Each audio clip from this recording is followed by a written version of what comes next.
Yeah. Yeah, so we got Bud on Twitter hating on Earl Spence again. Just more shade from the Bud side. Like, Bud, stop it, man. Sea level guy. We seen this with Adrien Broner. We seen the big hype, and everybody will forget all the hype that was behind Broner. Oh, Broner was this next guy. He's the next Floyd Mayweather. We hear the same thing with Bud Crawford. Oh, he reminds us so much of Floyd Mayweather. Now, on a skill set, I will say he's more fluent than Broner. Broner's more robotic. We're not making that argument. We understand that Bud lets his hands go. Bud is better off the back foot. The skill level is higher, but in essence, it's the same thing. At the 135, the 140, Broner was dominating. He just was the best thing since sliced bread. That's all you heard. He moved up to 47. All you all you ever heard was, this is the next guy. He fights Paulie. He gets the belt. Now it's the super hype. Yo, man, Broner's the real deal.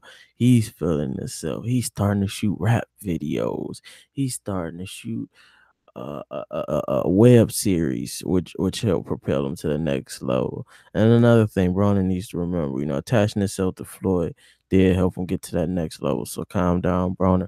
But he starts doing all of these things, and Crawford doesn't have the antics. We'll say that he doesn't have the antics, but it's the same type hype. Broner was beating all of these C-level guys. The Marcus Curry, they say, "Oh man, he beat this guy," and "Oh, look how he did that. Oh, he just came and beat Paulie," and then he gets in there with a monster who doesn't believe the hype, who's not a C-level guy, and we seen what happened, and he was never the same. And that's what's gonna happen to Crawford. Everybody's hyping him up. Oh, the Horn win was amazing. Can you believe that? Horn style, perfect. We knew he was gonna do that. The shocker would have been if Crawford went in there and Crawford stopped him. Clearly, not the ref gift stoppage that happened after that great fifth round when he was tossing Horn all around and getting real aggressive. If he would have came out and really tried to finish the deal, then I would have been like, okay, that's something that you have to respect. But we respect him getting the win, but it's not that big a deal how he did it. He was hitting Horn with a bunch of clean shots. If Spence hit Horn with them shots, he'd still be in the hospital right now. Come on, let's all be honest. I mean, we got all of these so-called, truth it's bias fans, man. You just want Bud to win, and I understand that. Black American fighter, you want to get behind it. We understand the skill. We understand he's a humble guy. He seems to be cut from that cloth, but let's hold up on comparing him to Free Smoke Jr. Let's hold up on comparing him to a guy who went over to the UK in front of 30,000 fans and beat the second best, or arguably at the time the first best welterweight in the division, and coming from behind to do so. I mean, Brook was, doing his thing. Brook style, he could move. Brook, like I said, a lot of them UK guys have that Ali offensive type style. Brook, I see it in Brook. I seen a little bit in the old Tyson Fury. He doesn't remind me of that right now, and I seen it in Billy Joe in his last fight. When he's at his best, he's doing it. So of course, if you can move, there is going to be a early advantage. Spence is gonna have to adjust, but even since then, we've seen a different Spence, a different mentality. We've seen the workout. If you just seen the weigh in, come on, this guy has taken it to the next level. Just when you thought the fitness and the conditioning couldn't get any better, he's always trying to get better, even against a guy like Ocampo. So when you face these guys, it's just like if the USA basketball team and they go overseas and they beat, they're playing Germany or something like that, any of these teams. If they just win by, like, 10 points, of course you're gonna respect them for getting the win, but we expect a blowout because of all of the, what the hype is about. So the same thing with Horn and Crawford. When you see Spence against these guys who's not supposed to be in the ring with him, we see why. We see big abscesses after that. We see swollen faces after that. You see Lamont Peterson? I mean, Lamont was getting hit, and every time Spence would hit him, I would turn my head from the TV. You don't get that type feeling when Crawford's fighting somebody. Come on, let's tell the truth. When Crawford hit Horn, it was them light taps to the face.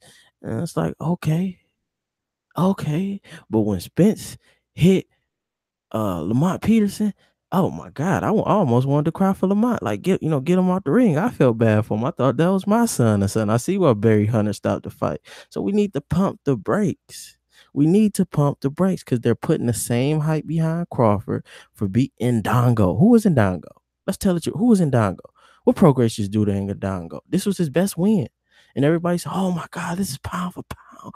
Man, it's just like the NBA. If I beat Darren Collison, if I beat Terry Rozier, if I beat Kyle Lowry, you're not gonna just say, "Oh man, that's the best point guard." You're gonna say, "Okay, you beat some starters, but come on, man, come on, Mike James boxing." You know what I'm saying? I mean, let's be honest. We bring somebody in if somebody really disagree, but I just don't see what people see. That's all I'm saying. I'm saying pump the brakes. Right now, he's proven he's the king of the C-level guys. He's a C plus right now. But until he really steps in there with a monster like Broner did against Maidana, we don't know what he is. We don't know if he's that next level. So to be talking about it's gonna be a Hearns Hagler, you're gonna be strongly disappointed. I expect him to get off early in the fight. I expect him to, be making Spence reset. And I also expect them to really push for a Bird to referee because he needs to grapple a guy who's really rough on the inside, and that's a stronger guy. He needs to do that. Now you're supposed to get points taken off for that. But we noticed in that fight with Horn, when Horn would grab him, it was an issue. But when he would grab Horn, it was no problem. Ref didn't say nothing. He was constantly giving Horn that eye. So it's that biased refereeing. If I'm Spence or any of the other top guys, the Porters, the Dannies, I'll make sure I control the politics because you have to be able to, you can't just let everything be to his advantage. We do understand there is a skill here with this guy, and he's best on that outside. So you can't put everything in his favor that anytime that you get in close and he's just going to be allowed to wrap up. Man, come on, stop it. Stop it. He needed Bird. Bird gave him the gift stoppage. He did what he was supposed to do. Yeah, that fight will be ugly. Yeah, it will be. And the fight with Sean Porter will be ugly too. A fight with Sean Porter will I think Sean Porter is one of the most slept on welterweights in the division. People think because he definitely was nervous every time Spence get brought up. He definitely was, but his style presents a problem for anyone. And he's gotten better since that Kell Brook fight. I felt he was robbed in the Thurman fight.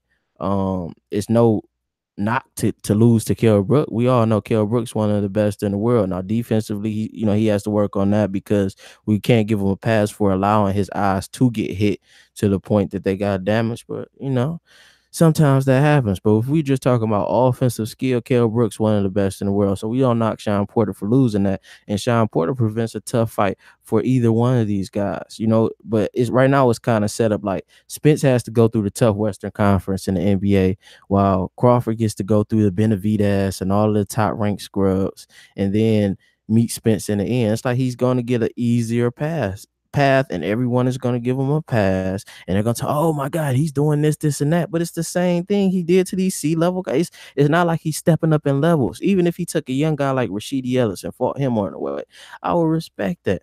But come on, he's going to be fighting. Who is Benavidez? Like, stop it. This is nobody. This is a fight that they're trying to build up, that he's chasing, and they're going to hype up after he be, oh my God, did you see what he did to Benavidez? Get the fuck. I'm like, come on. Come on. This your king? This your king. Stop it, man.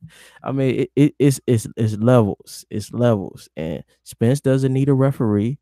Spence doesn't need to grab. It's gonna be straight hands with whoever he fights. We can't say the same about Crawford. If he's fighting a rough guy, he needs the referee to be in there and kind of lean toward punishing the rougher guy. He needs that. Spence doesn't need the help. So if I'm out Heyman and them guys, I'm not taking ESPN's money. The politics got to be on our side because we want a fair fight, and we want to see what happens when you just let the best fight. None of this extra. We're gonna break it up. We don't want that. What happened with Floyd and Maidana? Anytime Maidana gets rough, you need to let these guys fight. And that was the mentality the Horn was missing. Maidana knew the ref didn't want him being that rough, but he didn't stop. Swinging it. Just that same coming for the kill mentality. I'm going out. Guns blades. However it go, I'm gonna leave it all out there. He was beat before the fight. He didn't even get the best Jeff Horn with that mentality. I mean, Danny should take care of Porter. I don't have Danny beating Porter. I really don't. I really don't. Man, if you got you got a Google Hangouts, I'll bring you in and let you speak on that fight, because that's another take I would like to hear. But I just don't see it. I think Sean Porter's he just will outpoint him, and I don't. We seen Sean Porter take the big shots from a Keith Thurman, So the power is, I would say, on par with Thurman and Danny. I respect Danny's ability to counter. I expect Danny to get caught. I mean, Sean to get caught a few times, but Sean has showed he has a beard. He great conditioning, and he's relentless. And I think Danny will tire. We seen even the last fight Danny just fought on. Who was that against? Was that Rio? The last fight he fought.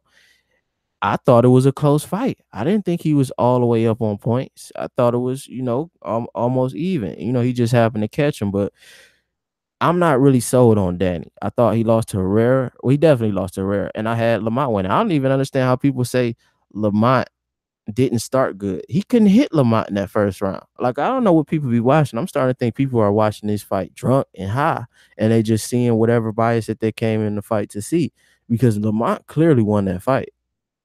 I mean, I respect him for his performance against Matisse. Now that was a battle, and that's the fight I think that people remember when they think of Danny Garcia, and that is a fight he should get respect for.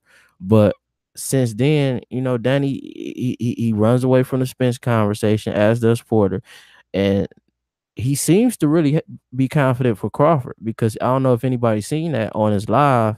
He was on live in the hot tub talking crazy, like he can't wait to fight Crawford. So evidently it's something that he see in Crawford that he don't see in Spence. And I understand that, because when you go fight Crawford, you might lose. But when you go fight Spence, you're gonna get beat up, and it's a difference. Everybody knows that. I'm at work in a meeting right now. My Bluetooth can't talk. All right, man. Respect for tuning in, though. But chat, I want to ask: Can we get a ranking in the chat on the welterweights of Sean Porter, Danny Garcia, Errol Spence, and Terence Crawford? How does the chat rank these guys right now? Because right now I see it: Errol Spence number 1, Sean Porter number 2, Crawford or Thurman 3. Either one. I just don't know if Thurman is in it no more. Thurman is somewhere in the mountain, rolling up a fatty, opening businesses in Nepal, meditating, doing hot yoga. He's just somewhere else right now. So we'll give Crawford number 3, and I'll put Danny right up under Crawford. But I just want everybody to pump their brakes. Let these guys prove it. And I don't even think Crawford gets treated fairly on Top Rank. I feel like, how does Lomachenko, there's clearly a white bias. How does Lomachenko get, with 10 fights, get to fight Mariaga on ESPN? And Crawford moves up and he has to fight Jeff Horn on the app. Now, when Lomachenko move up, he get a second fight on ESPN. And the difference is the app, the diehards, we're going to tune in. But just like with the UFC, sometimes I'm chilling and I'm working out, and I might just be flipping through channels, and I happen to see the UFC on. I'm not a UFC fan, but because I'm like, oh, let me check that out. The same thing with these fights. You might not be a boxing fan, but you might be flicking through the channels and you see a fight on. You might tune in. Oh, let me check this out. And then they're saying this is the best in the world. And this guy Lomachenko only has 13, 12. I mean, they were saying he was the best of 10 fights. Well, in a loss. He already lost, and they're favoring him on ESPN over Terence Crawford. I would get from over there. Now that's wrong. That's where I will say that's wrong. And Bud's team need to do something about that. His next fight, no matter against who it is, it should be on ESPN because you'll get a bunch of casual fans who are not into boxing to tune in and build your brand. If you really want to build this fight, if that's what they say they're doing, they're trying to make a mega fight, Spence Crawford. You need to build his brand because he's not a talker. So you're gonna have to get the casual fans just to see him fight and see him put on a show. If you really want this to be a massive fight, a Hearns Hag, a Hearn Raylan, all that type fight. Okay, so Mike James Boxing is in the building. He says Spence number one, Crawford number two, Thurman number three, Garcia number four, and Porter number five. Wow, Porter five. That's deep. I wonder why. If you can't post up, why you put Porter five? I mean, you think Garcia really is gonna handle Porter? And did you think Porter lost that Thurman fight? Because I thought Porter won the Thurman fight. Like I think I had it 8-4.